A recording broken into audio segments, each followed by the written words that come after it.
Taste the Daily.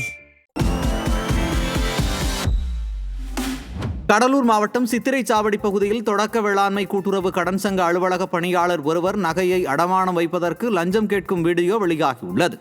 Senthil Murugan என்பவர் தனது நகையை அடமானம் வைப்பதற்காக சென்றபோது அங்கிருந்த ஊழியர் ஒருவர் 200 ரூபாய் லஞ்சம் கேட்டுள்ளார். அதை செந்தில் முருகன் வீடியோவாக பதிவு செய்து இணையத்தில் பதிவிட்டுள்ளார்.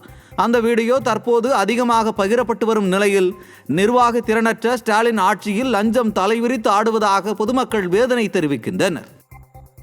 தொடர் விடுமுறை காரணமாக கோவை மாவட்டம் பொள்ளாச்சி அடுத்த ஆழியார், கூழாங்கல் ஆற்றுப்பகுதி உள்ளிட்ட இடங்களில் ஏராளமான சுற்றுலா பயணிகள் குவிந்தனர். கவியருவியில் நீர்வரத்து குறைவாக உள்ளதால் குடும்பத்துடன் வந்த சுற்றுலா பயணிகள் நீண்ட வரிசையில் காத்து நின்று குளித்து சென்றனர். மேலும் கூழாங்கல் ஆற்றுப்பகுதியில் சிறியவர்கள் முதல் பெரியவர்கள் வரை ஆனந்த குளியலிட்டு மகிழ்ந்தனர்.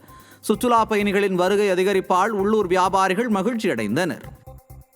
நாகை மாவட்டம் கரியாப்பட்டினம் ஊராட்சியில் உள்ள குப்பை கிடங்கில் கடந்த 2 நாட்களாக பற்றி எரியும் தீயால் அப்பகுதி மக்கள் அவதியடைந்து வருகின்றனர். குப்பை கிடங்கில் மர்ம நபர்கள் தீ வைத்து சென்றதால் துர்நாற்றம் வீசி அப்பகுதி மக்களுக்கு மூச்சு திணறல் ஏற்படும் நிலை உருவாகியுள்ளது.